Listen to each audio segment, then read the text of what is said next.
Greetings and salutations, folks, and welcome once again, as always, to another helping of Mr H's Hot Pot. You join me today for day 39 of the UK lockdown, where I'm currently sat square-wheeled in the old jalopy out and about. Now, the reason for that is I had a master plan this morning, Hot Potters. I had a big plan and a good idea. I was going to leave H Towers early doors, nip to my local supermarket where they sell petroleum, and fill up the old jalopy because she was running rather low. I've not had to fill her up in 4 weeks. I don't think that'll ever come round again unless I give up driving, basically. But yeah, I was going to go fill up the old girl with petrol, and then I was going to go out, do my daily exercise and do my daily vlog as normal. Unfortunately, when I arrived at the petrol station, there was a big long queue of vehicles. They'd only just had a delivery or something. They was in the tail ends of just wrapping that up. So that totally kiboshed my idea. As such, it's suddenly got round to about 10:30. It's really gone this morning. It's flown over. So I'm going to have to scrap today's vlog out walking, where I go out and do my daily exercise and bring you guys along for the ride. Instead, I'm going to have to do today's vlog from sat in the old jalopy, which I don't normally like doing because I do like showing you guys scenery and things like that. But today, we'll just have to make do and mend, as they say. So, folks, on to day 39 of the lockdown period. And it turns out that Boris Johnson made an announcement last night, and I think it was billed to be more than it actually turned out to be, in honesty. I was under the impression, from what I'd read in the media, that he was going to publish his road plan, his exit strategy to getting us out of this thing. And it turned out that wasn't the case, was it? Whilst I welcome the news that we're now on the downward slope and we're past the peak, and hopefully we should start seeing deaths, etc., drop off as time moves on regarding COVID-19, I was disappointed that he fell short of actually telling us how he intends lifting the lockdown, and he's deferred it until next week. He's sort of kicked the can down the road, hasn't he? And it got more disappointing as the press briefing went on, to be honest. I mean, one of the journalists, they brought up that old conundrum and nutshell regarding face masks, didn't they? They asked for clarification because it turns out that previously the government have sort of shied away from advising or making it mandatory that the public should wear face masks whilst out in public. Supermarkets, public transport, things like that. And Sadiq Khan, he's been a big believer in them, and he's pushed it forward that the public should be made to wear face masks when out in public. And it's sort of gathered momentum, this, with the experts as well. And now it seems that even the government have sort of took what he said on board and are now looking at asking people to wear face masks in public. Why do I think that? Well, he didn't flatly outright refuse it, did he, when the journalist asked the question? He basically said, I'll be addressing that next week. And for me, that's code that they are going to be asking us to wear them.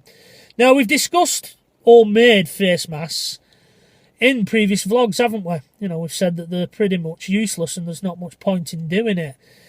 And I don't think that the government will make it mandatory. I don't think they'll basically state you have to wear a face mask in public.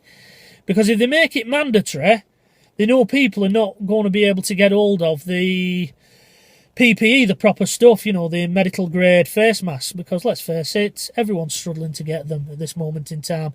If the NHS can't source them, what chance does Joe Public have at home on the internet, you know, on eBay? What chance have they got? And if they do manage to get them, they'll have paid a pretty price. And they know the government, especially in times when people have been furloughed and things like that, they can't start asking people to shell out, you know, extortionate amounts on PPE equipment. You know, it's just one of those. But I do think they'll be asking people to wear them, and it's going to lead to a few problems, I think, and a few altercations on public transport. I mean, can you imagine? You get on a bus, you realise that there's about 15 people on there. They're all wearing face masks, including the driver, and you're not. Can you imagine the dirty looks you're going to get? The sneers, the whispers behind your back, people shying away from you and plonking the bag down next to them to stop you sitting there and things like that, and treating you like a leper, basically, just because you won't wear a face mask. We're going to get self-appointed idiots and know-alls who are going to go around trying to lecture members of the public who have chosen not to wear a face mask. on why they should wear one, and that could lead to physical altercations in some cases. So I don't think it's a good idea, Boris, to be honest. As always, everyone else out there have their own opinions. What do you think? Please leave your comments below on that. Do you think it will lead to altercations?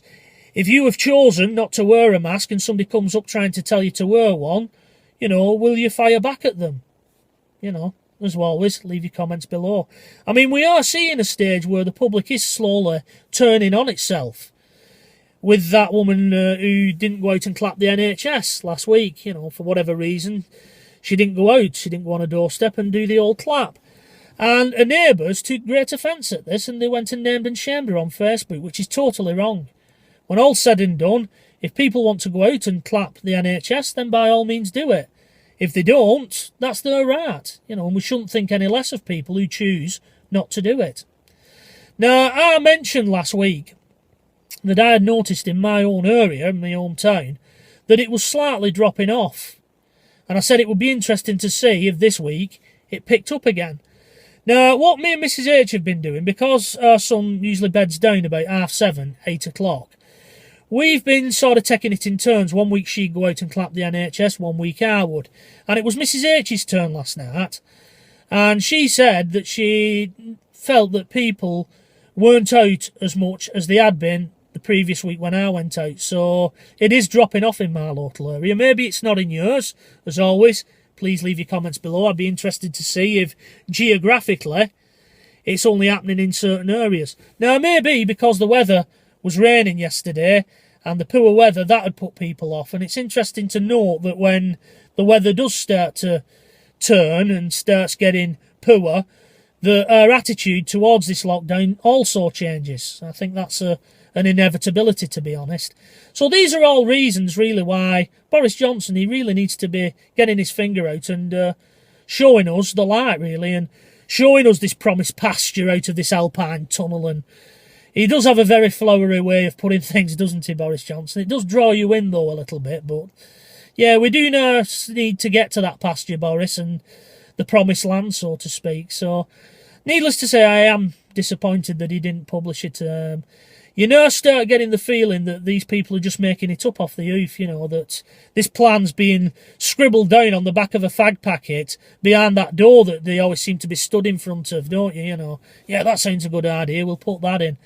As I say, it's getting to the stage now where it needs lifting. I mean, they've said that we can return back to work, which is welcome, because when all's said and done, we now need to be earning pennies and paying our bills.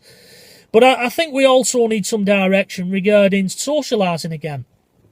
I think it'll be very, very poor if the government say you can go back to work, but you're still on lockdown and you can only go out and exercise once a day. When all's said and done, all we can no play makes Jack a dull boy. And it plays straight into those people out there who believe that we're being turned into a dystopian society and it's 1984, doesn't it? Go out and work and then come back home and then go out and work again and come back home. That's not good. I hope that's not going to come in, but we'll just have to wait and see. As always, it's up to the Prime Minister, isn't it? And when all's said and done, it is on his head, isn't it? And I can understand him being reluctant at just making a snap decision. Because if he makes the wrong one and half the population gets wiped out, he'll be remembered as the Prime Minister that did that. And he doesn't want that to be his legacy, does he? When all's said and done. So I do understand him going at it slowly, but there's being slowly and standing still and sitting on your hands, and we don't want to see that situation, do we? And we certainly don't want to see a situation where the cure is worse than the disease. And by that, I mean there's that many restrictions and that put in place that, as Nikita Khrushchev once said regarding nuclear war, it will become a stage where the living will envy the dead. Anyway, folks, on that rather sombre note, I think I'm going to leave this particular vlog, because we're now coming up to the old magic 10-minute mark, as always.